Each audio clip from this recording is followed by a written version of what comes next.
Welcome to this webinar where we today have the pleasure of presenting Mdundo. And with me today I have Martin Nielsen, the CEO.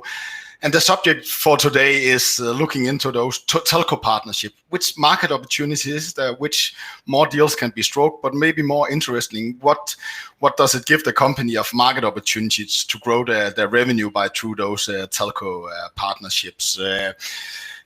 On your right side, you can ask questions through the presentation.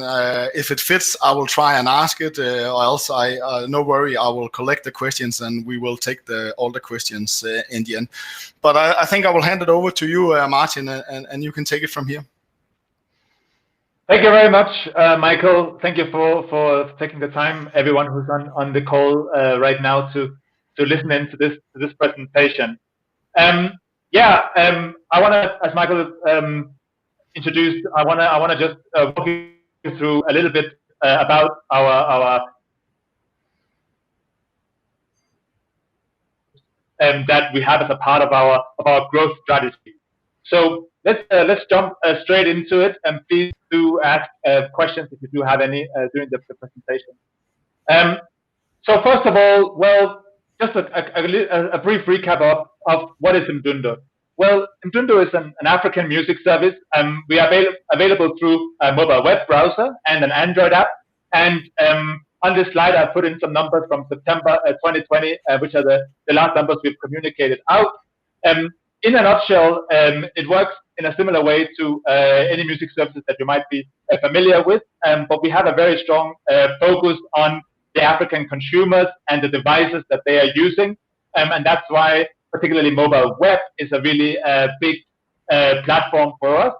But also the music that is being listened to in Africa, which is primarily African music on the platform, and there is a really high consumption of African music across the continent. So that's in a nutshell how the service works. Right now, the company is homegrown in East Africa, but we are seeing a really rapid growth towards Pan-Africa. We right now have a focus on 15 and is increasing towards 21 active countries, and we have commercial activities moving from 2 to 5 countries towards June 2022. We are on track to building a user base of 18 million monthly active users in June 2022 as well. And as you can see on this map of Africa here, we are expanding our service in 3 stages. Stage number 1 being a heavily focused on acquiring music. Stage number 2 being a heavily focused on growing our user base. And stage number 3 focusing on commercial, which is also what most of this conversation today is going to be about, in the sort of limelight of the announcement we did last week around our telco partnership in Tanzania, which is one of the markets that are marked here with the green color. Stage 3. I want to just dig in a little bit to our commercial model and commercial models around monetizing content altogether. So as a service, we have our biggest user tier in what we call a premium. Premium is a really it's a model that has been very successful also for music companies, particularly in the Eastern world and in Asia and in emerging markets, where we've seen most music services growing very big on a heavily premium ad supported commercial model. In the middle here, we look at premium. Premium is a subscriber-based model where people pay for the content. That is a model that has been very popular in the Western world. In Denmark, for example, we see that it's by far the most commercially viable model. So that is a model that in those parts of the world are very successful. And the last model here is a model that has been successful both in the East and in the West of Western part of the world, with a few customizations from territory to territory, but basically bundling the service together with telecommunication offering and doing partnerships together with telco providers. and that's what we will also dig in a little bit further into in this presentation today. And that's that's the third focus for us as a business here. So if we dig a little bit into starting from the telco offering, and just sort of starting from page 1, basically over the top services, which is what this is a growing part of the telecommunication industry. Let me just explain what over the top services are. But basically, it's services that are being bundled together with telecommunication offerings, and it's something that has really come as a result of that the profitability and growth of voice and SMS, and as the telecommunication industry has moved, as they've been facing competition through free channels of talk and texting. We've seen an increasing focus on the telecommunication industry on over-the-top services. To give some examples from across the world, in Denmark, I've put in a music example here, Telia and Spotify. A few other examples here. Spain is HBO, so a movie offering. In Saudi Arabia, we have an example here of also a music offering, a Deezer, which is a French music service, has bundled up with a telco there. And there's numerous other examples across the world. And the objective really is for the telecommunication partner to either one, increasing their value per user by adding additional services to their offering to their customers, or two, attracting new subscribers to their offering by standing out by having a music offering, a movie offering, or other sort of offering bundled into their telecommunication package. So in a nutshell, that's really what over-the-top services are, and why they are so important for telecommunication, the telecommunication industry. If we look specifically in Africa, and specifically the partnership that we are focusing on and targeting in Africa, we see Mdundo as a very attractive partner for telecommunication companies, specifically because of our very locally relevant content offering, and because of our existing user base. We already have a big user base in many of these markets, and so therefore, from a telecommunication perspective, it makes it's an easier step, and it makes there's a lot of validation from the telecommunication companies looking at us, seeing that, well, actually this service already has a good traction, and it already has an existing market within the particular country. If we look at some of the dynamics that make this interesting, well, number one is on the left here is payment.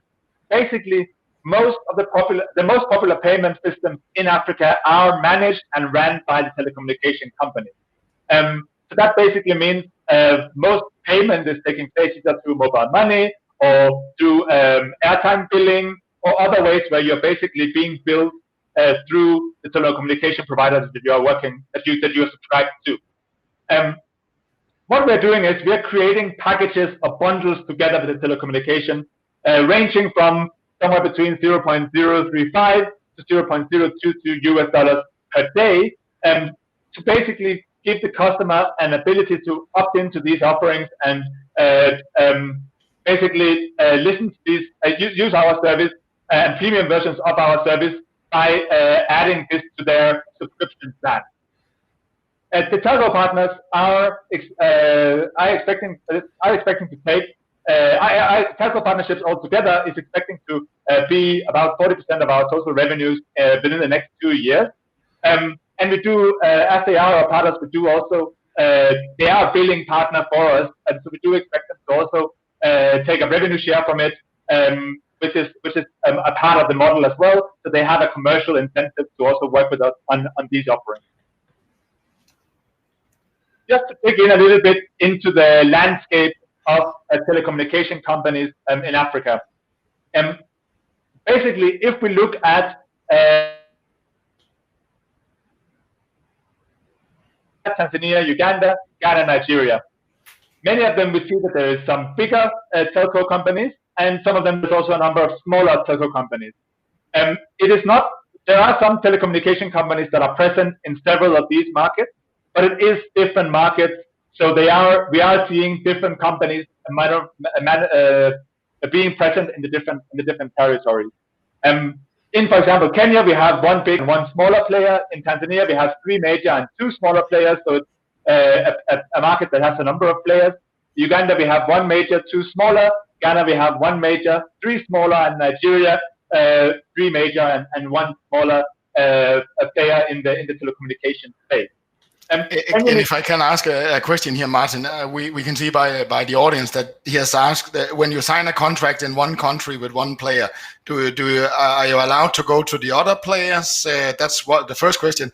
And the next question, when I see here, is it probably a little bit easier to get the countries first where they have a lot of players who want to compete with the 3 majors? I don't know whether you want to. Yeah, of course. Of course. Yeah, so the first one, in terms of exclusivity or only working with one player, that is very much a point of negotiation. I think you'll find in some markets that it's an attractive case, especially if there is a level of high competitiveness, then there might be an interest from them to lock you down as a partner. But obviously that comes with a then what are we getting from it?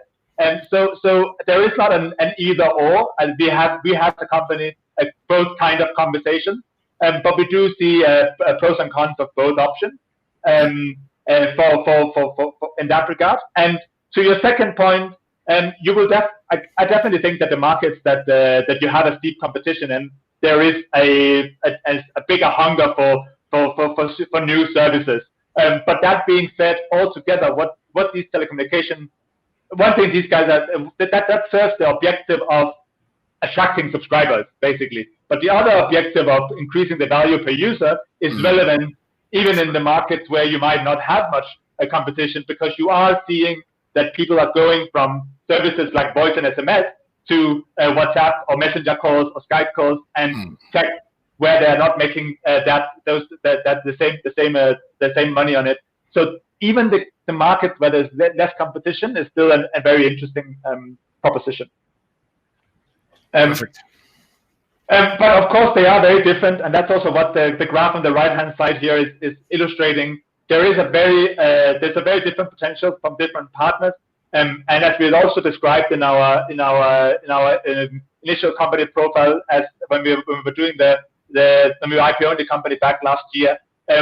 These are the numbers from there as well. If you look at a smaller telco in a smaller market, then you're probably talking around 50,000 subscribers and a contributions of revenue of around $150,000 a year. But in the higher end and in a bigger telco with a bigger market, you will find that the subscriber base is significantly bigger, and the subscriber potential is bigger, and the revenue is thereafter also bigger, both because of the bigger size, but also because of the bigger potential purchasing power. Every single market has to be looked at individually, and most of the partnerships probably be in between these two extremes. But that's just sort of to give an idea of what is the potential implications of these partnerships for us as a business moving forward. So just to clarify, this subscriber and yearly revenue, that's your potential seeing in the end by someone, big telco, giving you in a revenue. Exactly. Perfect. If I just want to elaborate a little bit more specifically on what it is that we have done, what we're right now building and right now started. So last week we announced that we have started a partnership with Vodacom in Tanzania, and Vodacom is the leading telecommunication provider in Tanzania. They have 15.5 million mobile subscribers in that market.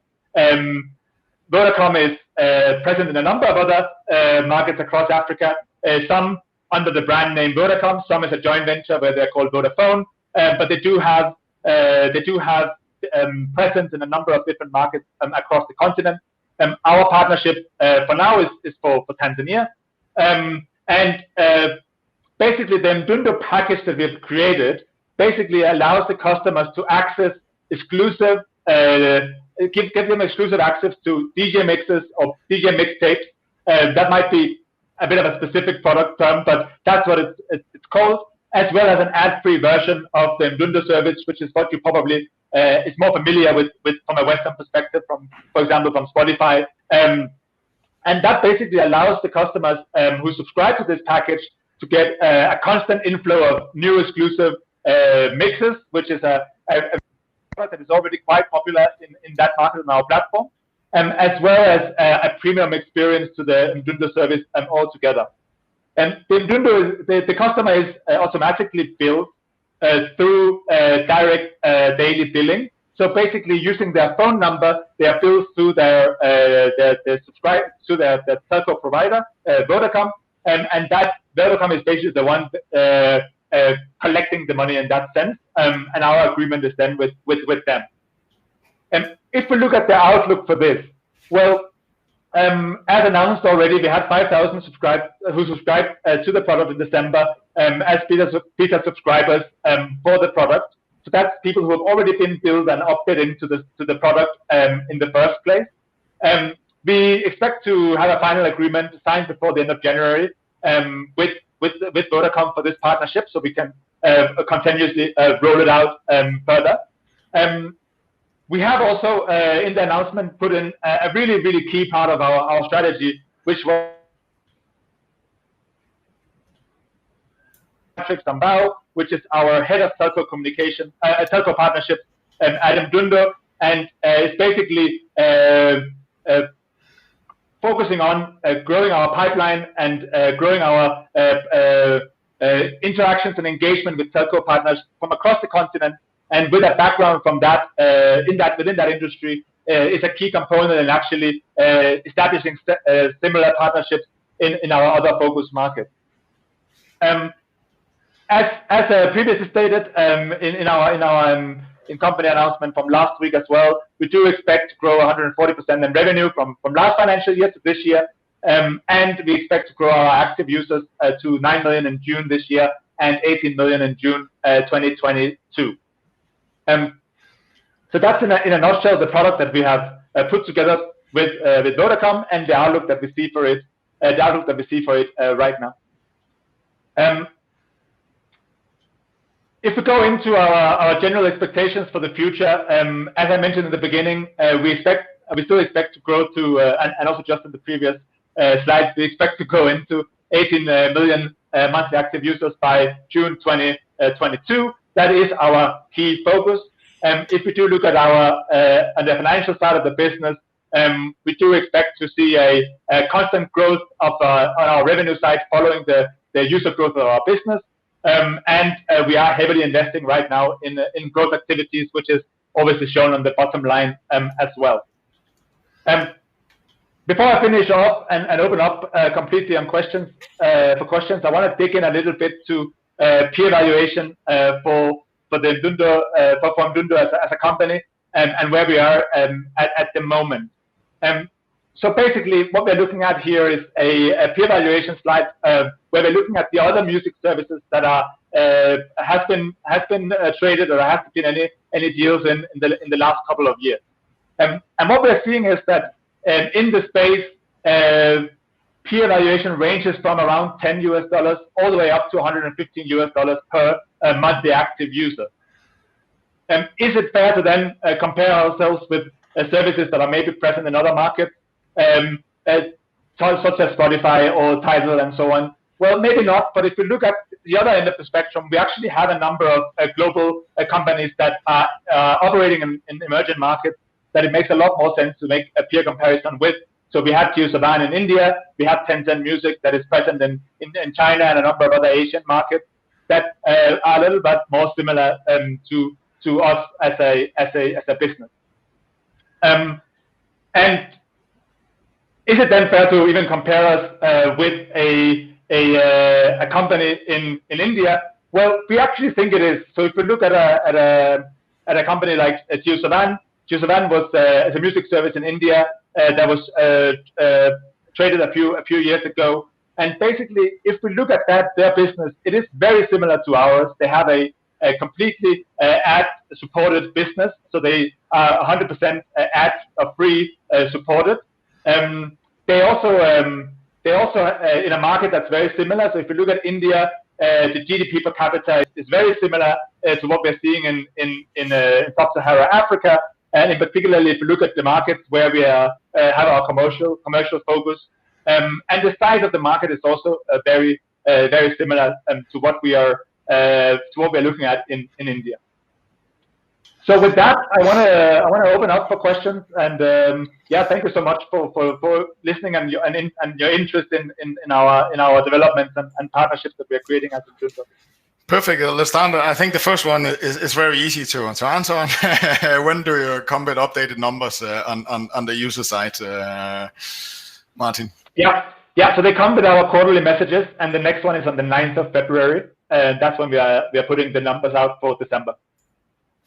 And there's one with two questions. Assuming that most short-term potential is with the advertisement-based subscription model, please elaborate on your prospect and business model for onboarding advertisers. I guess we are now looking a little bit away from the telecom, and more to how do you get those big advertising companies on board of you?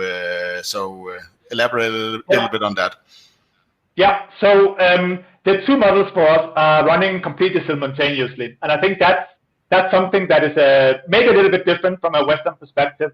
Is that the market is so segmented. So first of all, okay, 46 different markets, but even within every single market, it's very big segmentation, and you have a really wide span of different kinds of users.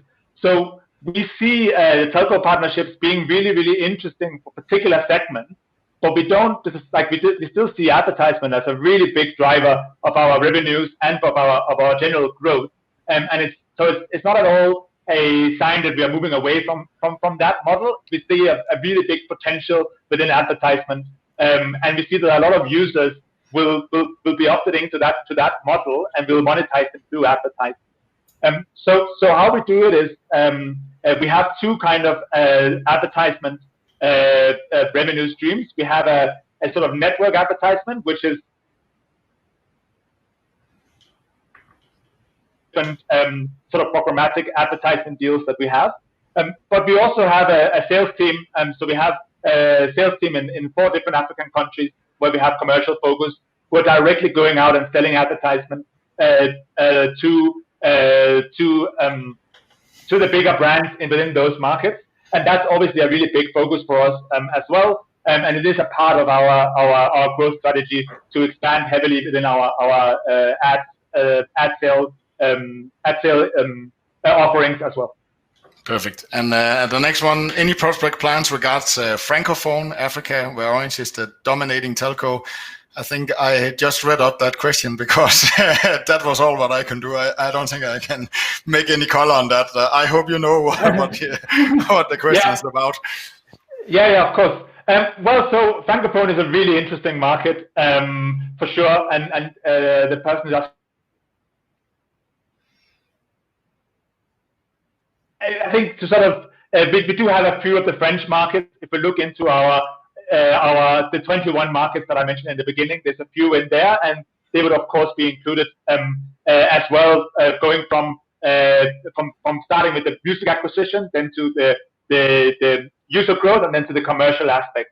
So it's definitely markets that are of interest, but they're not currently where we have the commercial focus.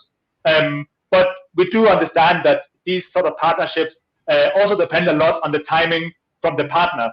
When is the right partner, the strategic timing from a telco to engage with such a product, and the timing can be right for a telco like Orange in French-speaking markets, then we'll of course be pursuing that opportunity as well. And I think I have a final question, and maybe you don't need to tell it, but you have a target of 18 million subscribers, 22 June. How many telcos do you need to onboard to kind of deliver on that target? Do you have a guess, or is it independently of this number? Just so you can track and see you are running as you should during the year on getting those telco deals. Of course. Well, so I think it is an independent factor. We don't see it as a necessity for our growth. we see it as a growth facilitator. So it's obviously a great thing to boost our growth further, but it is not necessarily a necessity for us to reach the targets that we put out there. Our targets are based on historical performance, and historically, prior to last year, we did not have any of these partnerships. So that is the data we've based our predictions on, and that we believe that we can reach that target, or we know we can reach that target with the current operations that are in place. We see telco partners adding both to the growth and to the commercial aspect of our business, and therefore it will hopefully help us to get there faster, but also looking beyond that point, be a key part of our growth moving forward. So it's not a part of your user guidance, but it's an important step to get some revenue, not besides the users, if I should understand your question. Perfect. Exactly. The biggest implication is on the revenue side. The biggest implication on the revenue. Super. I think I will let you off the hook with all those analyst questions I moved to from my old job, and say thanks to the audience for the question and listening in, and look forward to seeing you next time. Perfect. Yeah, thank you so much, everyone, for taking your time. I really appreciate it, and thank you, Michael, for facilitating this. Perfect. Thank you.